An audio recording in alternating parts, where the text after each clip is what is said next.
Minha irmã, meu irmão, gostoso estarmos reunidos aqui, infelizmente via mídia, mas é o que temos para o momento e a gente procura aproveitá-lo para também fazer uma reflexão sobre o que a liturgia nos apresenta.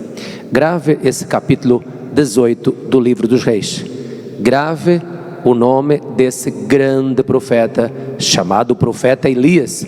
Ele não escreveu nada, ele só aparece no livro dos Reis, mas ele é tão importante que quando você fala de profetismo e fala de profetas, você tem que falar no nome do profeta Elias.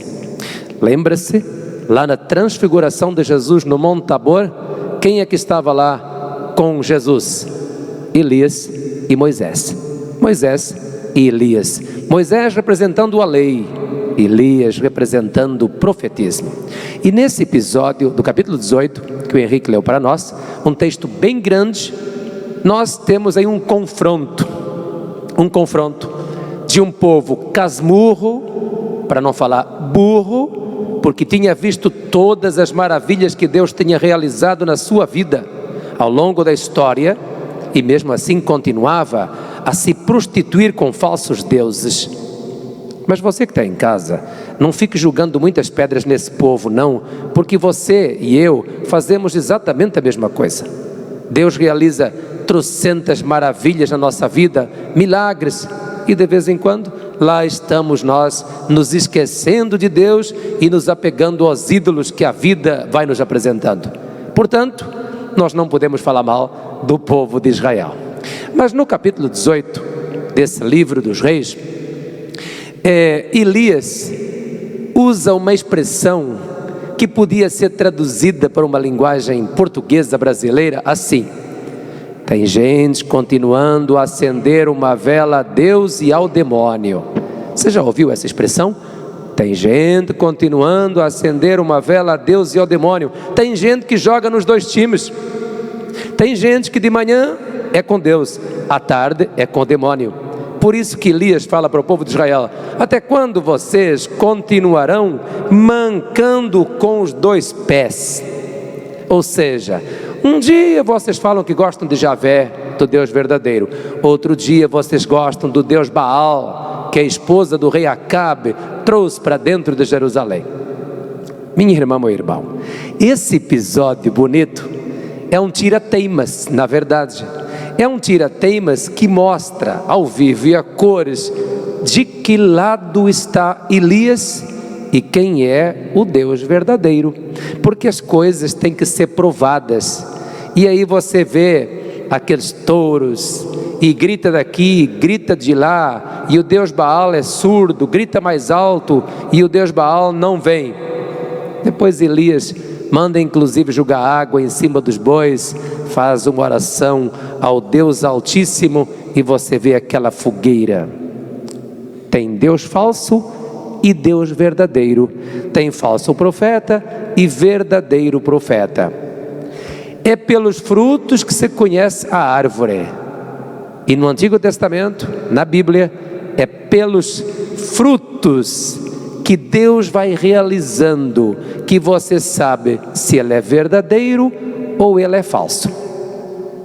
Às vezes, eu fico tão preocupado, muito preocupado mesmo, porque eu ouço as pessoas falando de Deus de um jeito tão equivocado, de um jeito tão errado, que às vezes me apetece falar: escuta, esse Deus aí é o mesmo que o meu? Esse Deus aí é o Deus da Bíblia? Esse Deus aí é o Deus de Jesus Cristo? É o Deus de Abraão, de Moisés, de Isaac, Jacó? É o Deus de Elias? Ou é um Deus inventado por você? Isso se aplica principalmente quando você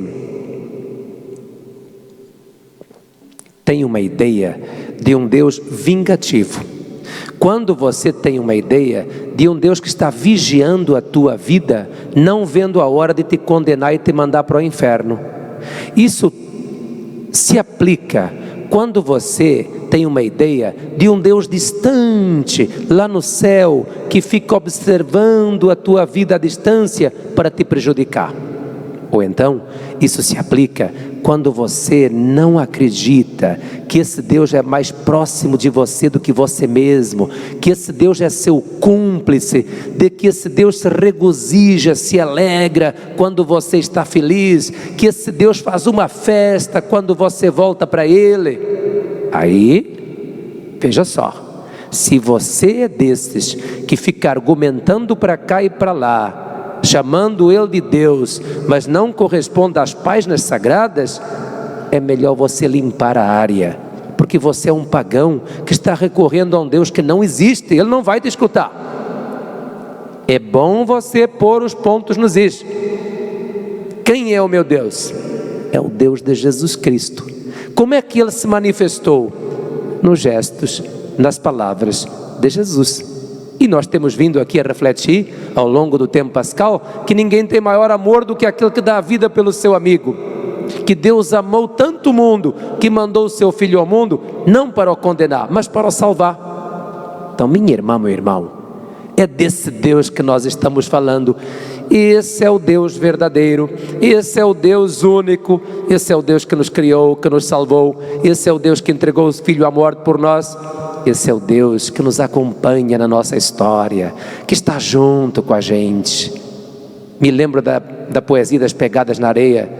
Quando apareciam 4 pegadas, Deus estava junto. Quando apareceram apenas 2 pegadas, alguém pensa, Deus sumiu. Não, Ele está carregando você. Ele está carregando você. Esse é o Deus verdadeiro. Esse é o Deus de Elias, esse é o Deus de Eliseu, esse é o Deus de Amós, Oseias, Miqueias, Isaías, Naum, Joel, Ezequiel, Zacarias, João Batista. Esse é o Deus de Jesus Cristo. Esse é o Deus que você tem que adorar, admirar, respeitar e principalmente amar. É isso que nós chamamos de temor de Deus.